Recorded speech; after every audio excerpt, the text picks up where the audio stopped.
오늘 우리가 함께 나누고 싶은 말씀은요, 고린도후서 5장 18절부터 6장 13절까지의 말씀입니다. 우리 지난 시간에 복습을 함께 먼저 하도록 하겠습니다. 지난 시간에는 그리스도의 사랑이 강권하시는 도다 라는 제목으로 함께 이제 우리가 고린도후서 5장 말씀을 살펴봤었죠. 하나님께서는 우리를 반드시 부활시키신다. 그것을 성령으로 보증하셨다. 그래서 이 부활을 믿고 부활을 소망하는 자들은 삶을 살아가면서 담대하게 살아갑니다. 담대하게 하나님 나라를 위해서 복음을 전파하며 사역하게 됩니다. 왜냐하면 복음을 전하다가 죽더라도 부활할 것을 믿기 때문에 움츠러들 필요가 없는 거죠.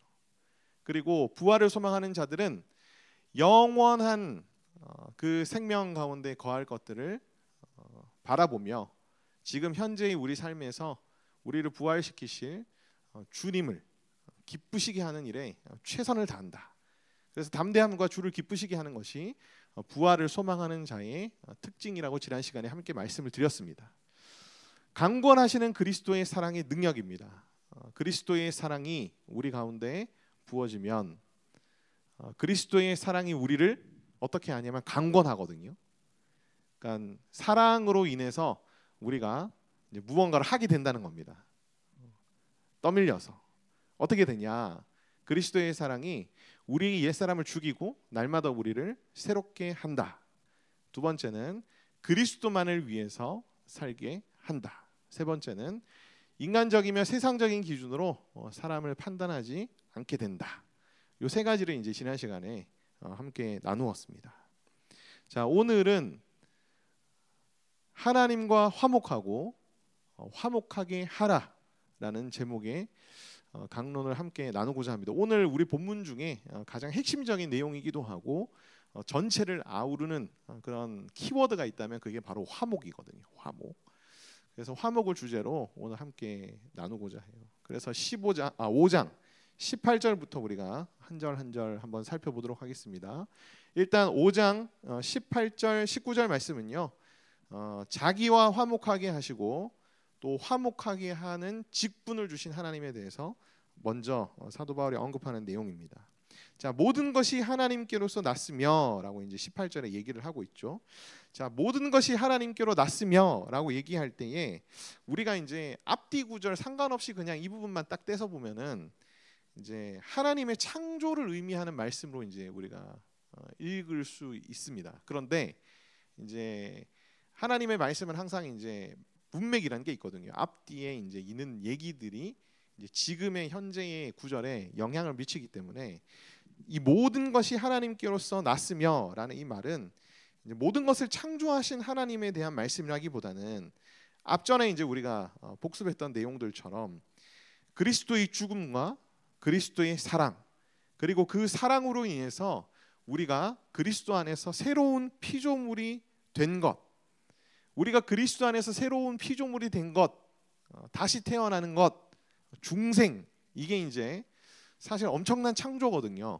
그래서 이제 이러한 어떤 우리 영혼의 창조에 해당되는 큰 변화들이 누구로 인해서 난 것이다? 바로 하나님으로부터 인해서 난 것이다 라는 것을 이제 강조하는 의미로 사도 바울이 모든 것이 하나님께로서 났으며 라는 의미입니다.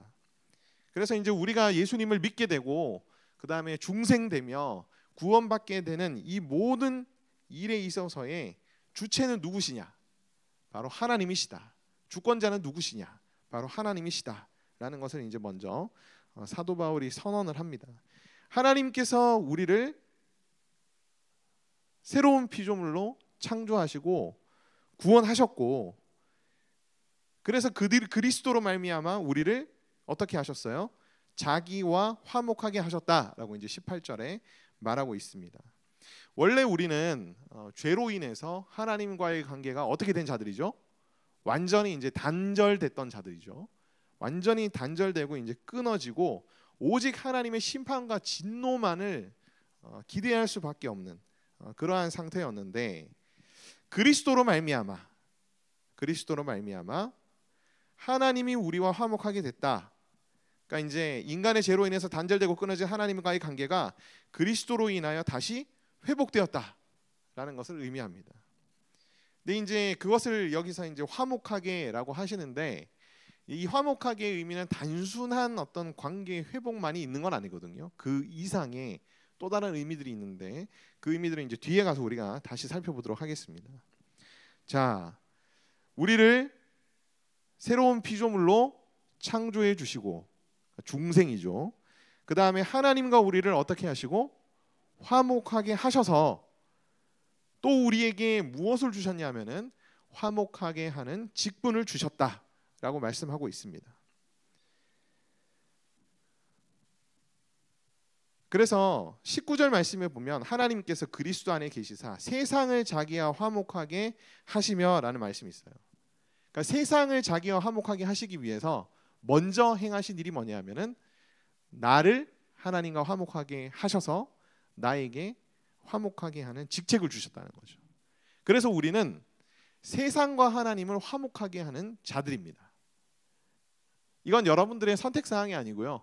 하나님께서 여러분들에게 새 생명을 주시고 그 다음에 하나님과 화목하게 하신 다음에 그냥 우리에게 직분을 그냥 맡겨버리신 거예요. 선택 사항이 아닙니다. 그렇다면 우리가 이제 생각해 볼 부분들이 있죠. 자, 하나님과 화목하게 해야 할 세상에는 이제 어떤 것들이 있을까? 어떤 것들이 있을까? 그냥 우리가 이제 단편적으로 생각하기에는 화목하게 해야 될 자들이 누가 있겠습니까? 하나님과 화목하게 해야 될, 우리가 중간에서 하나님과 화목하게 해야 될 자들, 불신자들이겠죠. 그러니까 불신자들과 하나님 사이를 화목하게 하는 직책이 우리에게 있는 거예요.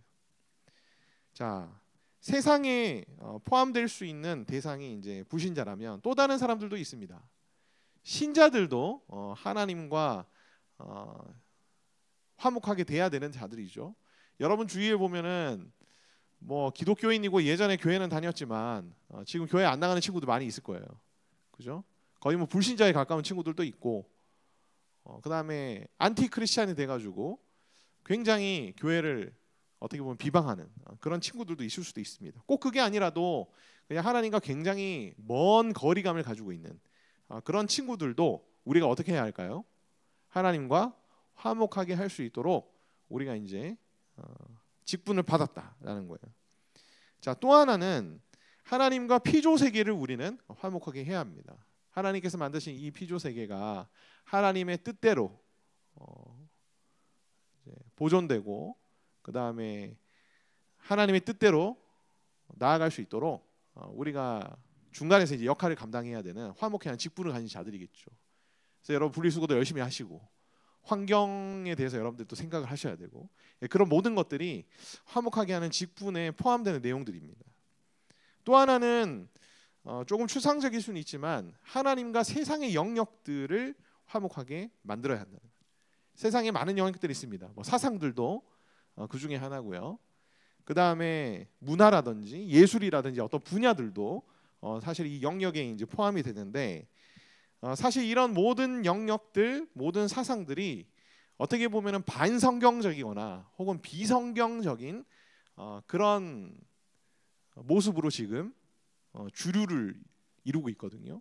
그래서 이제 우리 그리스도인들이 이 세상 가운데 살아가면서 그런 사상적인 부분이나 뭐 정치적인 부분이나 사회적인 부분이나 예술이라든지 문화, 뭐 모든 영역에 있어서 그러한 어떤 영역들을 하나님께로 이제 돌아올 수 있도록, 그러니까 더욱더 성경적인 어떤 기준이 주류가 될 수 있도록 우리가 이제 노력을 해야 되는 것이죠. 그것 또한 우리가 해야 될 하나님과 세상 사이를 이제 화목시켜야 할 그런 우리의 책무 중에 하나이다라고 이제 여러분들이 생각하시면 돼요. 여러 가지가 다양하게 많죠. 그래서 우리가 지금 이 화목하게 하는 직분을 받긴 받았는데 내가 얼마나 지금 이 직분을 잘 감당하고 있는가라는 것을 다양한 영역에서 여러분들이 스스로에게 질문을 던져보시면 좋을 것 같습니다. 그렇다면 직분은 주어졌는데 우리가 뭘 가지고 도대체 화목하게 할 것이냐, 그죠? 그래서 오늘 말씀 속에 보면은 19절 말씀에 화목하게 하는 말씀을 우리에게 부탁하셨다라고 얘기하고 있습니다. 성경 말씀이죠. 이 성경 말씀을 하나님께서 우리에게 주셔서 이 성경 말씀을 통하여서 하나님과 불신자, 하나님과 신자, 하나님과 피조세계, 하나님과 세상 영역들을 이제 화목하게 하셨다라고 얘기해요. 그래서 우리는 이 말씀에 대해서 더 깊이 알아야 하고 말씀에 대해서 눈이 뜨여야 합니다. 그렇죠?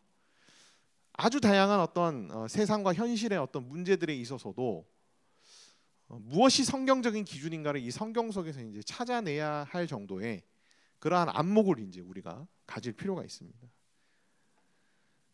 그러한 안목도 필요하지만 사실 우리가 어떻게 보면 실제로 성경을 사용해서 그죠? 화목하게 하는 직분을 과연 우리가 행하고 있는가라는 것도 좀 고민해 볼 필요가 있지 않을까라는 그런 생각이 들어요. 전도의 경우를 한번 생각해 봅시다.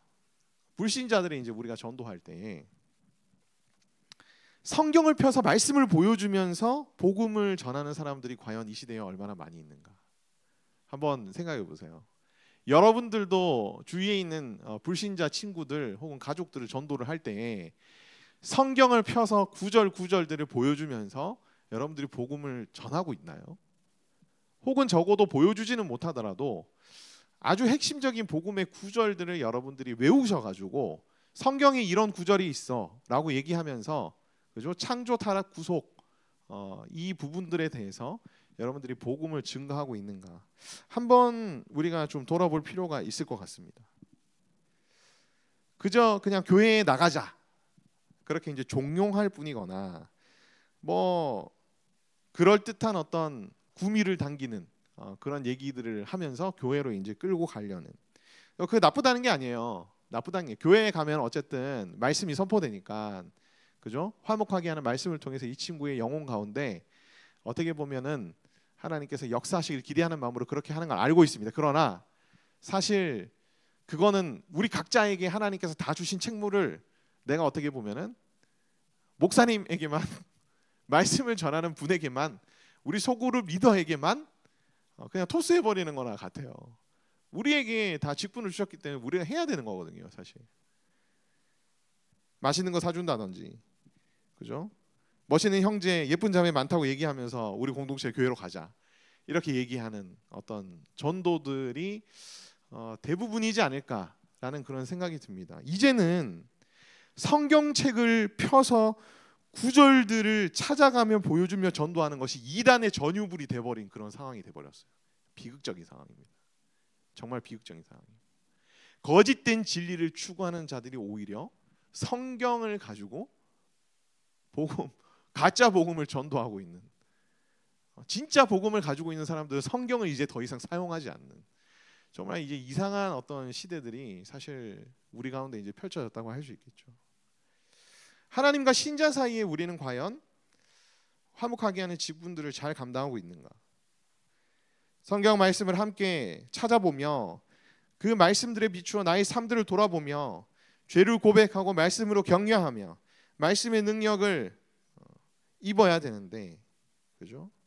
어떻게든 이 친구가 교회 자상에만 붙어 있게 하려고 식도락 가득한 관계만 맺으려고 하는 거 아닌가? 그죠? 어디 먹으러 가자. 그죠? 재밌는 얘기들. 재미만을 쫓아 즐거움만을 쫓아 우리가 모이고 있지는 않은가? 주님의 이름으로 모여 있는 이 모임 속에서 어느덧 말씀이 빠져버리고 있는 비극적인 상황들이 사실 우리 모든 각 교회마다 펼쳐지고 있는 것이 현실입니다. 현실. 세상 가치관과 문화들에 대해서도 마찬가지예요. 옳고 그름의 기준을 말씀에서 찾지 못하고 근거를 말씀에서 제시하지 못하면서 그냥 그렇대 하지 말래 그건 잘못된 거래 이제 이렇게 얘기만을 해버리죠. 근데 그게 스스로도 납득이 안 되는 거예요. 그렇게 얘기하면서도 스스로도 납득이 안 되는 겁니다. 그래서 삶과 그죠? 신앙이 가치관과 신앙이 그냥 이분화돼 버리는 거예요. 따로 놀고 있는 거죠. 그러면 세상의 가치관과 문화들이 쉽게 휩쓸려 버립니다. 화목하게 하는 말씀 안에서 우리가 온전히 서 있지 못하면 견고하게 세워져 있지 않으면 여러분 이 화목하게 하는 직책 감당하기가 힘들어요. 그래서 이어서 사도 바울은 20절부터 21절 6장 1절 2절 말씀에 하나님과 화목하라고 먼저 얘기합니다. 그러니까 말씀에 화목하게 하는 말씀을 얘기하고 난 다음에 우리 보고 먼저 하나님과 뭐 하라고요? 화목하라고 얘기를 하는 거예요. 그러니까 내가 누군가를 하나님과 화목시키기 전에 내가 먼저 어떻게 해야 되겠습니까? 하나님과 화목해져야 되는데 무엇으로 하나님과 화목해져야 된다고요? 하나님의 말씀으로 화목해져야 된다. 하나님의 말씀으로 화목해지는 여러분 되시기를 간절히 바랍니다. 아멘. 어떤 의미에서는 우리가 이제 의존적인 말씀 생활을 조금 이제는 탈피할 필요가 있습니다. 그냥 교회 가서 누가 해주는 어떤 말씀을 듣고, 그죠? 그러니까 떠먹여 주는 것만 먹는 어떤 그런 이 의존적인 어떤 말씀 생활에서부터 우리가 이제는 좀 자기 스스로 주도적으로 말씀의 은혜 가운데 나아갈 수 있는 그런 좀 성장이 우리에게 필요하지 않을까라는 그런 생각이 들어요. 근데 다들 이거 필요성을 알고는 있지만 사실 막상 이렇게 해보려고 하다 보면은 막혀버립니다. 그렇지 않아요?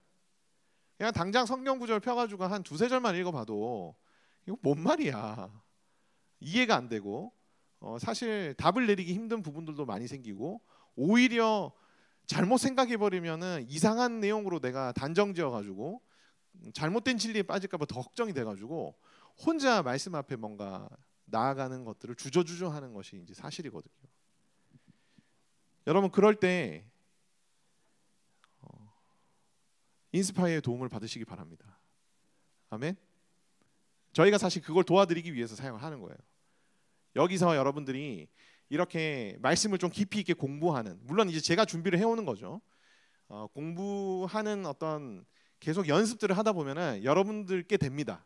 그리고 어느 순간부터 여러분들이 이제 조금씩 더 말씀을 연구하고 공부하는 방법들, 틀들을 이제 갖춰가기 시작하거든요. 그러니 여러분들에게 굉장히 큰 도움이 될 거예요. 20절에 이렇게 말합니다. 우리가 그리스도를 대신하여 사신이 되어 하나님이 우리를 통하여 너희를 권면하는 것 같이 그리스도를 대신하여 간청하노니. 그러니까 바울 자신이 지금 그리스도 대신에 사신단 할 때 그 사신이 되었다는 거예요. 그러니까 화목해야 하는 직분을 내가 받아가지고 마치 그리스도를 대신하여 사신이 된 것처럼 너희 앞에 섰고, 그래서 내가 너희에게 얘기하는데, 내가 너희에게 지금 얘기하는 이것은 내가 그리스도의 사신으로서 하는 것이니까 하나님의 말씀과 같은 권위로서 이 권면을 너네가 받아들여라 라는 얘기를 하는 거예요. 당시에 이제 사신 같은 경우는 황제가 이제 자신의 메시지를 직접 전달을 못할 거 아닙니까? 황제는 그냥 궁궐에 앉아가지고 놀고 싶겠죠. 그러니까 이제 먼 저기 지역으로 뭔가 자신의 메시지를 전하려면은, 그죠, 사신들을 보내야 했습니다. 근데 이 사신들이 황제가 보낸 사람이라는 것, 그리고 황제의 권위와 권력을 위임받은 사람이라는 것을 이제 확실하게 주지시키고 사신으로 하여금 메시지를 전하게 했거든요. 그래서 이 사신이 얘기하는 말들은 사실 황제가 얘기하는 것과 똑같은 권위가 있는 그런 말씀이었어요. 그래서 이제 사도 바울이 지금 고린도 교회 성도들을 향해서 고린도후서 편지를 적으면서 내가 지금 너희에게 권면하는 이것은 내가 그리스도의 사신으로서 화목케 하는 직분을 받은 그리스도의 사신으로서 너희에게 얘기하는 것이니까 그리스도와 동등한 권위의 말씀이라 생각하고 너희가 지금 내가 얘기하는 것을 반드시 명심하고 지켜야 돼. 그러면서 뭐라고 얘기하느냐? 하나님과 화목하라 라고 얘기합니다. 이게 굉장히 중요하다는 거죠. 이 말씀이 하나님과 화목해야 된다는 것은 굉장히 중요하다는 거예요. 근데 이 하나님과 화목하다는 이 말씀의 좀 깊은 의미들을 우리가 좀 들여다볼 필요가 있습니다. 우리가 이제 앞절에 하나님께서 그리스도로 말미암아 우리를 자기와 화목하게 하시고라고 얘기를 하잖아요. 그러니까 1차적으로는 우리에게 믿음 주셔서 예수 그리스도의 그 십자가의 은혜로 말미암아 우리가 예수님을 구주라 영접하고 구원받게 되는 것을 어떻게 보면은 하나님과 화목하게 되는 것이다 라고 이제 생각하기가 쉬운데, 맞아요. 맞는데 그걸 포함해서 한 단계가 더 있습니다. 그 단계가 뭔지 이제 우리가 살펴볼 거예요. 자, 고린도 교회 성도들은 예수님을 안 믿고 있는 자들이 아니었습니다. 그죠? 구원을 안 받은 자들이 아니었어요. 대부분의 고린도 교회 성도들은 이미 중생되고 구원받은 자들이라는 것을 사도 바울이 이미 고린도전서 후서에서 인정을 했었습니다. 인정을 했기 때문에 여기 지금 20절에 나오는 하나님과 화목하라는 이 의미는 어떻게 보면은 중생의 은혜를 받고 하나님과의 관계가 단순히 회복되는 것만을 의미하는 것이 아니라는 것을 우리가 이제 쉽게 알 수 있겠죠. 그렇다면 고린도 성도들에게 있어서 이제 하나님과 화목하라는 의미는 무엇인가?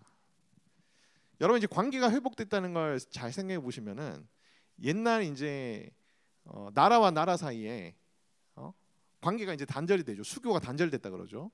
그 수교를 다시 이제 회복을 하게 됩니다. 그게 어떻게 보면은 화목하게 됐다고 1차적으로는 얘기할 수 있지만, 이 두 나라가 더 어떻게 보면은 긴밀하고 연결되어야 우리가 어떻게 보면 더 화목해졌네, 화목하네라고 이제 얘기할 수 있는 거 아니겠어요? 그래서 이제 고린도 교회 성도들에게 하나님과 화목하라고 얘기했던 건 뭐냐면,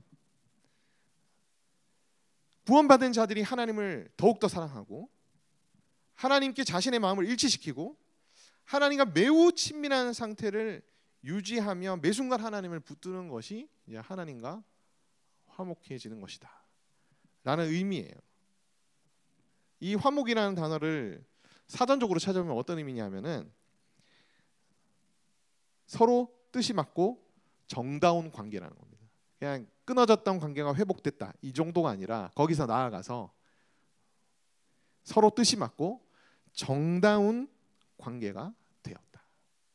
그러니까 우리가 이제 어떻게 보면은 하나님의 은혜로, 십자가의 은혜로 하나님께서 우리에게 믿음 주셔서 그 믿음으로 말미암아 우리가 구원받고 하나님과 끊어졌던 관계가 회복이 되었죠.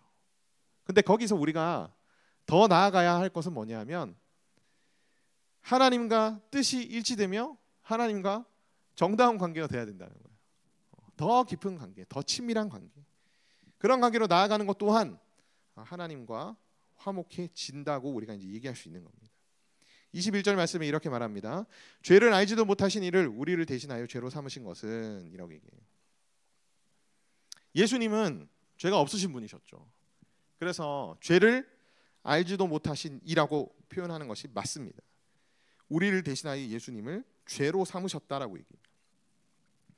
우리의 죄가 예수님에게로 전가되어서 넘어가서, 이제 전가라는 의미는 굉장히 신학적으로 어려운 내용인데 그냥 여러분들이 이렇게 이해하시면 돼요. 우리의 죄가 예수님에게 넘어갔는데 함께 뭐가 넘어갔냐면은 죄에 대한 책임을 져야 하는 그 죄책이 넘어가고, 그래서 어떻게 보면은 예수님이 우리의 죄를 대신해서 형벌을 받으셨잖아요.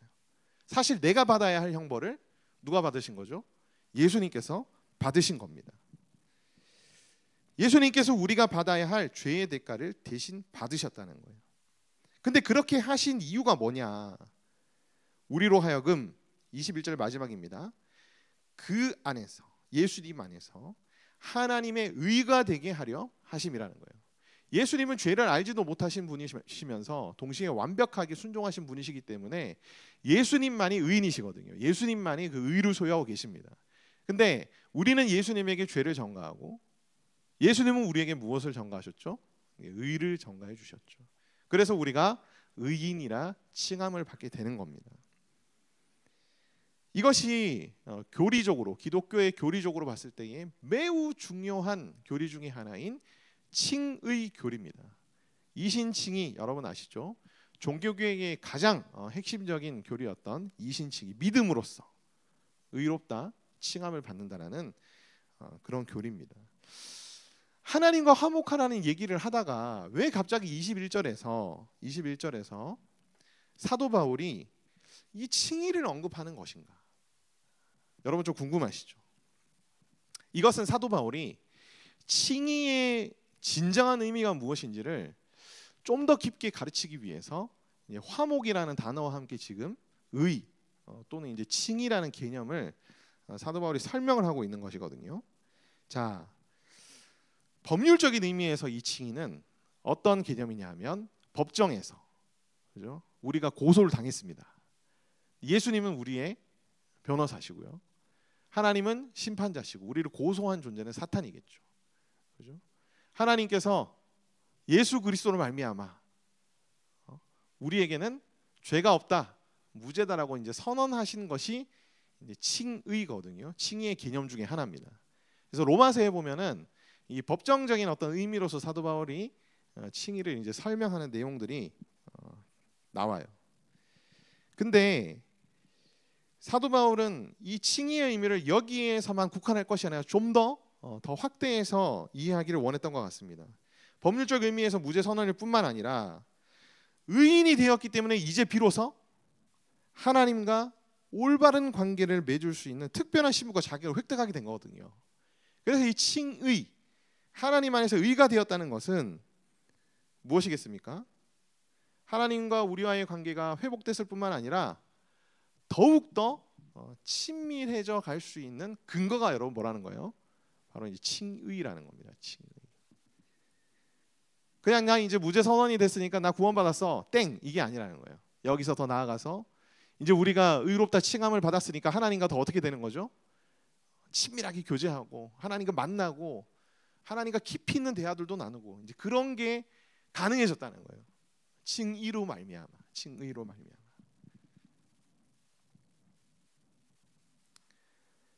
그래서 칭의와 화목의 관계를 사도 바울이 지금 21절에서 부연 설명을 하고 있다라고 이제 여러분들이 생각하시면 되겠습니다.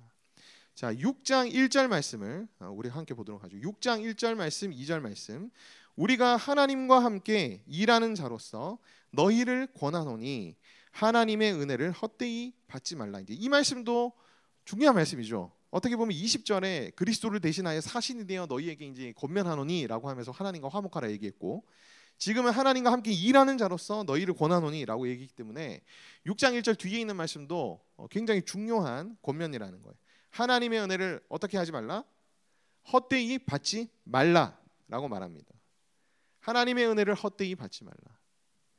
자, 하나님의 은혜는 무엇을 의미하냐면은 이전에 사도 바울이 얘기했던 우리에게 주신 뭐 특권일 수도 있고 자격일 수도 있고 그다음 선물일 수도 있습니다. 그런 것들을 사도 바울이 이제 얘기를 하고 있는 거거든요. 바로 앞절에 뭐라고 했습니까? 하나님께서 그리스도로 말미암아 우리를 하나님의 무엇이 되게 하셨다고요? 의가 되게 하셨기 때문에 관계가 회복됐을 뿐만 아니라 우리는 이제 하나님과 더 친밀한 관계 가운데 나아갈 수 있는 은혜를 받았는데, 우리가 하나님과 더 화목해지기를 위해서 노력하지 않는다면 하나님의 은혜를 어떻게 해버리는 것과 같을까요? 헛되이 버리는 것과 같습니다. 헛되이 받는 것 같다는 거예요. 헛되이 받는 것 같다. 화목하게 하는 말씀을 하나님께서 우리에게 주셨는데 우리가 그 말씀을 가지고 하나님과 더 화목해지기 위해서 그 은혜 가운데로 나아가지 않는다면 하나님의 은혜를 우리가 헛되이 받은 거나 마찬가지라는 겁니다. 화목하게 하는 직분을 하나님께서 주셨는데 내가 이 직분을 지금 사용하고 있지 않다면 여러분, 하나님의 은혜를 우리가 헛되이 받은 거나 마찬가지라는 거예요. 그래서 사도 바울은 너희에게 주신 이러한 은혜들을 너희가 헛되이 받지 않았으면 좋겠다. 하나님이 이러한 은혜들을 너희에게 주셨으니까 너희가 힘써 그 안에서 하나님이 주신 은혜들의 열매들을 맺어갔으면 좋겠다라고 이제 사도 바울은 얘기하고 있는 겁니다. 6장 2절 말씀에 이르시되 내가 은혜 베풀 때에 너희에게 듣고 구원의 날에 너를 도왔다 하셨으니 보라 지금은 은혜 받을 만한 때요 보라 지금은 구원의 날이로다. 내가 은혜 베풀 때에 너에게 듣고 구원의 날에 너를 도왔다 라는 말은 이제 이사야서 49장 8절 말씀을 인용한 말씀입니다. 지금은 은혜 받을 만한 때요 구원의 날이로다. 6장 1절 말씀에 은혜를 헛되이 받지 말라라고 얘기하면서 6장 2절 말씀에 갑자기 지금은 은혜 받을 만한 때요 구원의 날이다 라고 사도 바울이 얘기하는 이유는요, 너희가 하나님의 은혜를 받았으니까 그 은혜의 열매를 맺기 위해서 노력하면 어떻게 될 거라는 거죠? 열매를 맺을 거라는 거예요. 왜냐하면 지금은 은혜 받을 만한 때요, 구원의 날이기 때문에. 화목하기 위하여 여러분들이 하나님의 말씀 가운데 나아가면은 하나님께서 넘치는 은혜를 허락해 주시고 하나님과 인격적인 만남을 여러분들이 경험할 수 있게 될 겁니다. 아멘. 화목하게 하는 직분을 가지고 말씀으로 전도하고 사역하면 불신자들과 신자들이 구원받고 부흥하는 역사가 일어날 줄 믿습니다. 왜? 지금은 은혜 받을 만한 때요, 구원의 날이기 때문이죠. 성경적인 가치관과 하나님이 기뻐하시는 문화를 세우기 위해서 노력한다면 여러분, 하나님의 나라가 그 땅 가운데 임할 것입니다. 왜? 지금은 은혜 받을 만한 때요, 구원의 날이기 때문입니다. 지금 이 시대가 어떻게 보면은 더 암울한 시대고 어둠이 관영한 시대라서 사역해도 안 되고 전도해도 안 되고 뭘 해도 안 되는 시대입니다라고 이제 우리가 생각할 수 있고, 교회에 대한 세상의 이미지도 그렇게 좋지 않은 것 같습니다. 그래서 교회 가지고 얘기하는 것이 참 입에서 떨어지지가 않습니다. 라고 우리가 이제 얘기할 수도 있겠지만 이해합니다. 그러나 지금은 무슨 때입니까?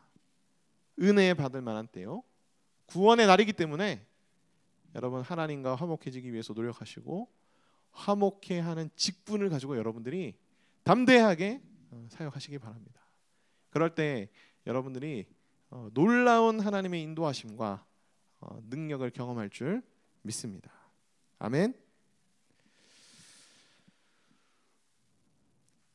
3절, 4절, 5절 말씀. 우리가 이 직분이 비방을 받지 않게 하려고 무엇에든지 아무에게도 꺼리끼지 않게 하고 오직 모든 일에 하나님의 일꾼으로 자천하여 많이 견디는 것과 환난과 궁핍과 고난과 매맞음과 갇힘과 난동과 수고로움과 자지 못함과 먹지 못함 가운데서도 라고 말하고 있습니다. 그러니까 이 직분이 비방을 받지 않게 하기 위해서 꺼리낌이 없이 했다. 그러니까 거짓으로 하거나, 그죠? 드러나게 되면 수치를 당할 만한 어떤 방법과 행동을 한 적이 없다는 거예요. 꺼리낌이 없다는 건 이제 지난 시간에 우리가 함께 나눈 적이 있습니다.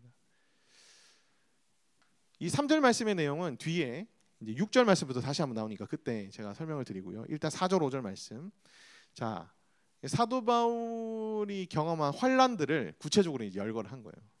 자신이 이런 환난들을 경험했다는 겁니다. 많이 견딘 것들. 첫 번째 뭐죠? 환난이라는 거는 이제 다 원어적인 의미인데 괄로 쳐놓은 거는 압박이라는 거, 압박. 엄청난 압박.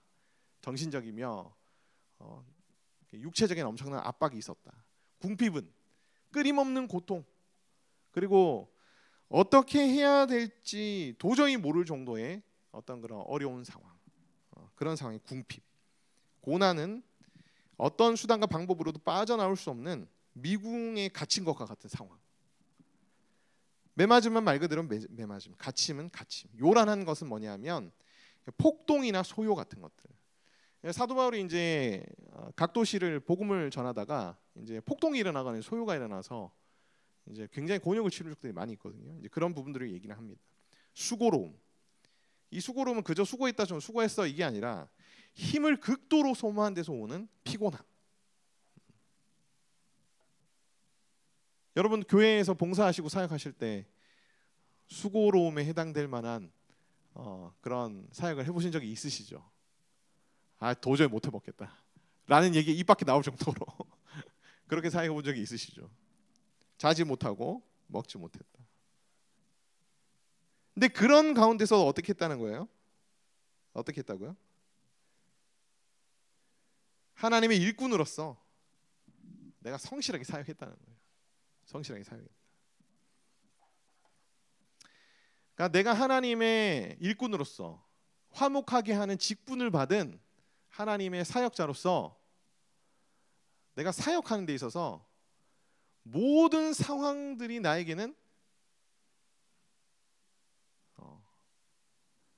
장애물이 되지 않았다는 겁니다.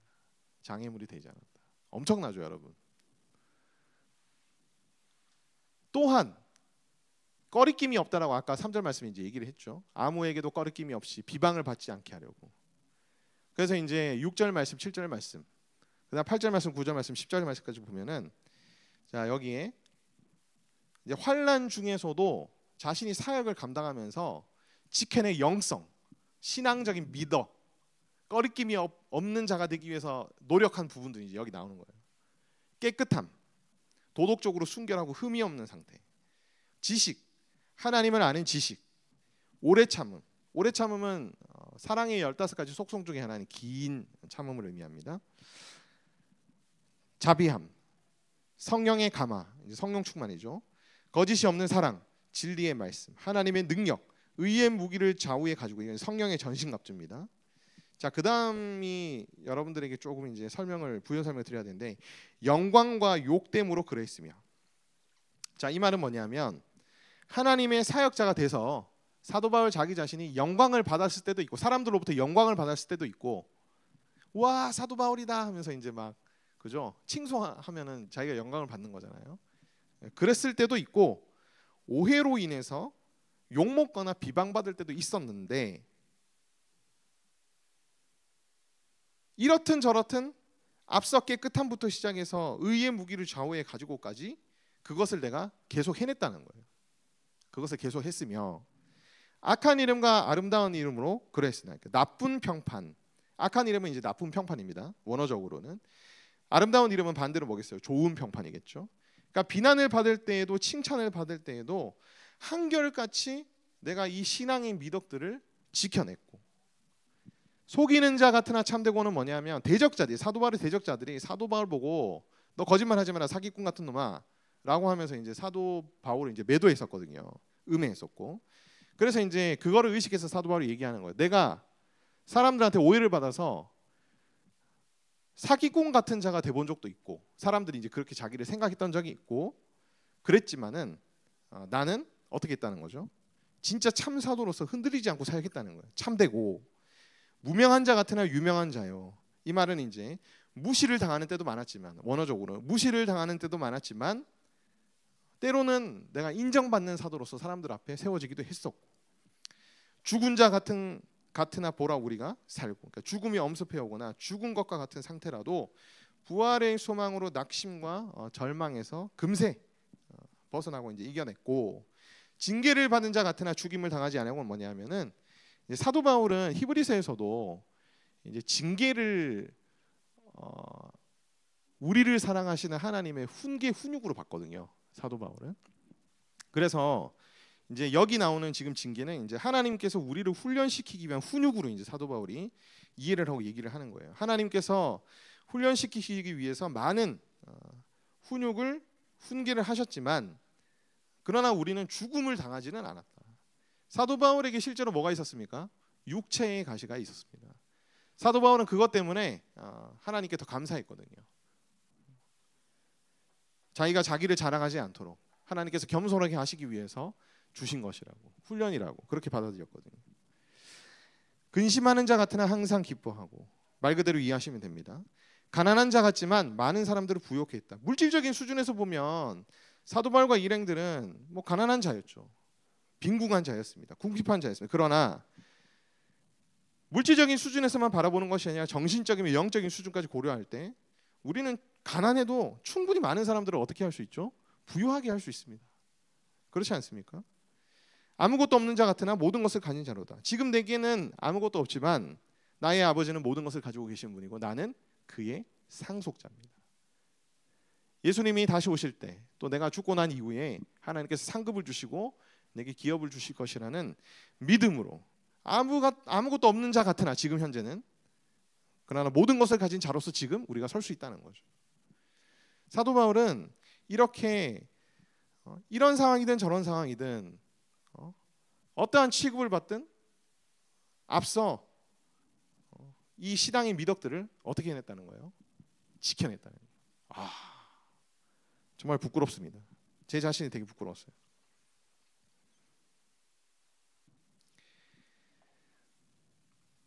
그러면서 11절 13절 말씀, 고린도인들이여 너희를 향하여 우리의 입이 열리고 우리의 마음이 넓어졌으니 너희가 우리 안에서 좁아진 것이 아니요 오직 너희 심정에서 좁아진 것이라. 내가 자녀에게 말하듯 하노니 보답하는 것으로 너희도 마음을 넓히라. 그러니까 하나님께서 주신 직분이 뭔지, 그리고 그 직분을 우리가 감당해내기 위해서 명심해야 될 것들이 뭔지 배웠고, 그 다음에 이제 하나의 예시로서 사도 바울이 어떻게 이 직분을 정말 본이 되게 잘 감당했는지를 사도 바울이 이제 얘기를 해준 거죠. 그러고 난 다음에 마지막으로 이 내용이 나옵니다. 너희도 마음을 넓히라. 자, 이 부분은 이제 설명을 좀 드릴게요. 고린도인들이여, 고린도 교회 교인들이여, 성도들이여, 너희를 향하여 우리의 입이 열리고 우리의 마음이 넓어졌다. 그러니까 사도 바울이 숨김없이 너희에게 다 모든 마음을 전했고, 말로 전했고, 그 다음에 고린도 교인들 모두를 이제 용서하고 포용할 수 있을 만큼 우리의 마음은 지금 넓은 상태이다라는 걸 얘기를 해요. 그러니까 고린도 교회 성도들이랑 사도 바울 사이에 지금 굉장한 오해와 갈등이 있었거든요. 그래서 고린도 교회 성도들 중에서는 이제 걱정하는 사람들도 많이 있었던 것 같습니다. 사도 바울이 자신들을 용서해주지 않으면 어떡하지? 그런 걱정을 했던 사람들도 많았던 것 같아요. 왜냐하면 자기들이 한 짓이 있으니까. 거짓 게임에 속아 넘어가지고 사도 바울을 엄청나게 음해하고 공격해댔었기 때문에 그런 걱정들이 이제 있었던 거죠. 근데 사도 바울이 이제 얘기합니다. 우리의 마음이 넓어진 것이다. 너희가 우리 안에서 좁아진 것이 아니라 오직 너희 심정에서 좁아진 것이라. 그러니까 이렇게 관계에 어떻게 보면 갈등이 있었던 이유는 우리 안에서 너희가 좁아진 것이 아니까, 우리의 마음 속에서 너희를 받아들일 준비가 되지 않았거나 여유가 없었던 게 아니라 오직 너희의 심정에서 좁아진 것이니라라는 말씀은 뭐냐면은 고린도 교회 교인들의 마음이 바울을 인정하고 포용하고 사랑할 준비가 되지 않았을 만큼 여유가 없었기 때문에 이런 갈등들이 일어났던 것이다라고 이제 얘기를 하는 거예요. 우리가 지금 어떠한 맥락 속에서 지금 이 말씀들 계속 보냐면은 키워드가 뭐라 그랬죠? 화목이라고 했습니다. 화목. 그렇죠. 이제는 사도 바울이 좀 더 확장해서 성도들 간의 화목에 대해서 지금 얘기를 하고 있는 거예요.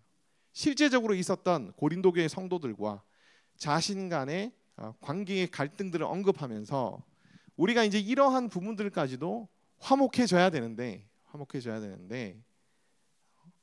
사실 화목해지기 위해서는 우리가 무엇을 노력해야 되는가? 그죠? 사도 바울이 마음이 좁아가지고 고린도 교회 성도들을 미워하고 막 용서하지 못하고 막 그랬던 게 아니라 사도 바울은 애초부터 어땠습니까? 고린도 교회 성도들 너무너무 사랑했거든요. 자신의 생명을 주기까지 나는 너희를 사랑했다라고 계속해서 얘기하고 있거든요. 근데 바울은 사실 거짓 교사들과 거짓 사도들 농간에 넘어가 자신을 공격했던 그런 자들이 되게 걱정이 됐던 거예요. 그래서 이제 그들이 잘못된 길로 갈까봐, 교회가 무너질까봐 사도 바울이 굉장히 강하게 권면을 한 거였거든요. 근데 이제 고린도 교회 성도들은 그렇게 강하게 권면하는 사도 바울을 보면서 사도 바울 우리를 용서하지 않겠구나, 우리를 향한 자신의 사랑을 거두어들이겠구나, 이제 이렇게 염려를 했던 거예요. 그러나 사도 바울은 그렇지 않다라고 얘기합니다. 나는 처음부터 너희를 사랑했고 너희를 향한 나의 마음은 넓었다. 너희가 마음이 넓지 않았기 때문에 너희가 나를 공격했고 너희가 나를 인정하지 않았고 너희가 나를 비방했던 것이다. 그러면서 사도 바울이 이렇게 얘기합니다. 내가 자녀에게 말하듯이 지금까지 내가 아버지로서 자녀에게 타이르듯이 얘기했듯이 이제 너희도 나에게 어떻게 하라는 거죠? 동일하게 그렇게 해라 라고 얘기하면서 마음을 넓혀라 라고 얘기를 하는 거예요. 그러니까 화목해지려면, 그리고 화목해하는 직분을 수행을 하려면 우리의 마음이 어떻게 돼야 됩니까? 넓어져야 됩니다. 우리의 마음이 넓어져야 돼요. 제가 22살 때 그 봉천동 봉천동에 이제 판자집이었거든요. 다들 봉천동이 그 당시에는. 그때가 이제 1999년도 한 2000년 정도 됐던 것 같습니다. 그때 이제 지금 봉천동은 뭐 완전히 재건축해가지고 엄청나게 비싼 집들이 들어와 있지만 그 당시는 이제 판자촌이었습니다. 거기. 그래서 이제 제가 다니던 교회 대학부에서도 이제 거기 판자촌에 사는 아이들을 위해서 이렇게 공부방 운영하는 그런 사역을 했었거든요. 그래서 이제 저도 거기서 이제 공부방을 이제 참여하면서 이제 초등학교 아이들한테 이렇게 공부도 가르치고 같이 놀기도 하고 밥도 먹고 이제 그런 일들을 했었습니다. 근데 이제 그 판자촌에 살아가는 아이들은 부모로부터 받는 학대들도 굉장히 심하고 자존감도 굉장히 낮고 그렇기 때문에 속은 안 그런데 겉으로 굉장히 공격적이에요. 그래서 이제 자기가 선생님을 좋아하는데 그 선생님한테 그 사랑한다는 표현, 좋아한다는 표현을 굉장히 공격적인 어떤 욕을 쓴다든지 놀린다든지 하면서 이제 그렇게 표현을 하거든요. 근데 제가 이제 그때 22살이었습니다, 여러분. 그때 그 제가 이제 맡은 반 아이들이랑 같이 이제 놀거나 혹은 이제 공부방까지 이제 판자촌 그 되게 오르막이거든요. 그 올라가고 있다 보면 막 초등학교 애들이 막 삼삼오오 모여가지고 저한테 돌 던지면서 야 돼지가 간다 막 이러면서 막 그랬거든요. 진짜. 그 순간 여러분 제가 어떻겠습니까? 내가 화목하게 하는 직분을 가지고 지금 이 불쌍한 아이들을 내가 돕기 위해서 지금 가고 있는데 쟤네들이 나한테 돌을 던지면서 모욕을 하고 있단 말이지. 거기서 제가 만약에 빡 돌았으면 어떻게 되겠어요? 야, 하나님의 이 화목하게 하는 직분을 제가 걷어차버리고 그냥 그죠? 하나님을 기쁘시게 하는 선택을 못했겠죠. 그때 근데 제가 좀 알고 있었거든요. 그 아이들의 어떤 특징이나 이런 것들 선배들이 또 그런 거 교육을 잘 해줬어.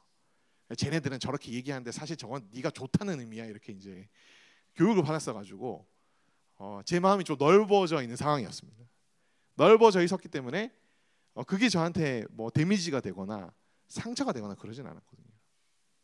제가 이제 말씀드리고자 하는 요지는 뭐냐면 여러분 우리가 화목해하는 직분을 받은 자로서 불신자와 하나님을 신자와 하나님을 피조세계와 하나님을 그죠? 화목하게 하는 사역자들 되기 위해서는요 우리의 마음이 어떻게 돼야 되겠습니까? 넓어져야 됩니다. 우리 엄마 아빠 내가 전도하겠다고 하면서 집에 가서 오만상 짜증 부리면서 엄마 아빠한테 막 그죠 승질 부리고 이러면은 여러분 복음 전도가 잘 안 되죠. 근데 뭔가 변화되는 모습들을 보면 부모님들도 또 돌아와요. 예수님 믿고 내 아이가 교회 가더니 바뀌기 시작했다. 하나님 진짜 살아 계신가 보다 이러면서 돌아오거든요. 마음이 넓어져야 됩니다. 마음이 넓어져야 우리가 하나님의 사역자가 될 수 있습니다. 화목하게 하는 직분을 잘 감당하기 위해서 여러분 화목해 하는 말씀 안에 나아가십시오. 그리고 하나님과 화목하십시오. 지금은 은혜의 때이며 구원의 때이기 때문에 여러분 의심치 말고 담대하게 여러분 사역하시기 바랍니다. 하나님께서 여러분들이 사역할 때에 임하시고 열매 맺어 주실 거예요. 환난 중에도 성실하게 사역하면서 신앙적인 중심을 여러분들이 잘 잡으시길 바랍니다. 공동체에서 굉장히 많은 친구들을 실족해하는 그런 분들 중에 하나가 무대에 서서 뭔가 예배를 섬기고 혹은 이제 어떤 리더십의 자리에 있으면서 굉장히 뭐랄까 올바르지 않은 어떤 행동들이 이제 발각이 되면서 공동체 지체들이 실족하는 경우들이 되게 많거든요. 그러니까 우리가 섬기는 것도 좋지만 섬기는 자로서 하나님 앞에 거룩하게 의롭게 잘 서 있느냐도 굉장히 중요합니다. 그리고 우리의 마음을 넓히는 자 되기를 간절히 소망합니다. 나아가서 교회의 분열과 갈등의 문제들이 사실 없어질 것 같지 않죠. 그러나 하나님께서 은혜 주셔서 우리 교회 있는 모든 성도들과 목사님과 직분자들의 마음을 넓혀 주신다면 오늘 고린도 교회를 우리가 보듯이 온전한 화해와 화목이 있을 줄 믿습니다.